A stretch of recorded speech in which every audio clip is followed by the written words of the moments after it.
Apa itu predict unpredictable? Satu di antara penyebab stres adalah kekhawatiran terhadap hal-hal yang akan terjadi. Tepatnya sesuatu yang tidak diinginkan, tidak diperkirakan, tidak disukai, dan tidak dipersiapkan.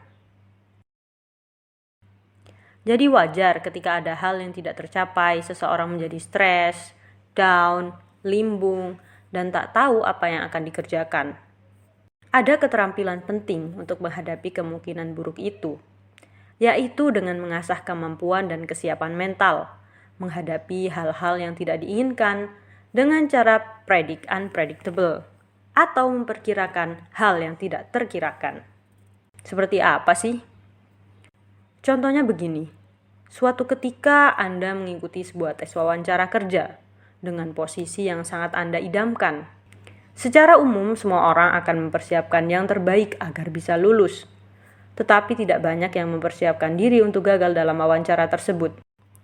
Orang yang mempersiapkan kegagalan bukan berarti dia tidak bersemangat untuk meraih keberhasilan, tetapi lebih pada menyiapkan mentalnya agar tidak terpuruk dalam kesedihan, frustasi yang berlarut, atau melakukan hal-hal negatif yang justru merugikan masa depannya.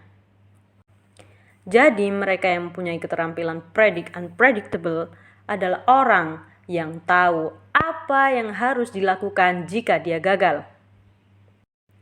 Ketika gagal, dia sudah menyiapkan rangkaian tindakan dan kegiatan antisipasi. Semua sudah dipersiapkan, digambarkan, disusun, dan diinstal dalam pikirannya, sehingga ketika benar-benar terjadi, maka tubuh dan pikirannya akan merasa biasa saja, karena memang sudah mempersiapkan diri.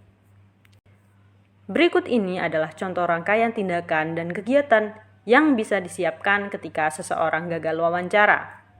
Pertama, ketika diumumkan gagal, maka saya akan rehat sejenak dengan cara rekreasi ke pantai dan bersenang-senang di sana. Kemudian setelah itu saya akan mencoba mencari informasi peluang lain yang menarik. Yang ketiga, saya akan menghubungi guru, dosen, teman, atau saudara yang punya informasi peluang tersebut. Yang keempat, selama proses pencarian itu, saya akan meningkatkan kemampuan fotografi dan videografi saya. Kemudian saya akan bergabung dengan komunitas yang menunjang kemampuan saya, begitu seterusnya. Jika semua tindakan dan kegiatan itu sudah dibayangkan sebelumnya dan tergambar dengan jelas dalam benaknya, maka kemungkinan terkena stres akan menjadi rendah. Kemampuan untuk mempersiapkan hal-hal tidak terduga seperti itu tidak hanya bisa dipraktikkan untuk sesuatu yang besar, tetapi juga untuk hal-hal sederhana, seperti menolak ajakan teman melakukan sesuatu yang tidak disukai, juga ketika menghadapi guru, dosen, atau bos yang sedang marah. Nah, sudah jelas kan? Ada yang mau mencoba? Sampai jumpa!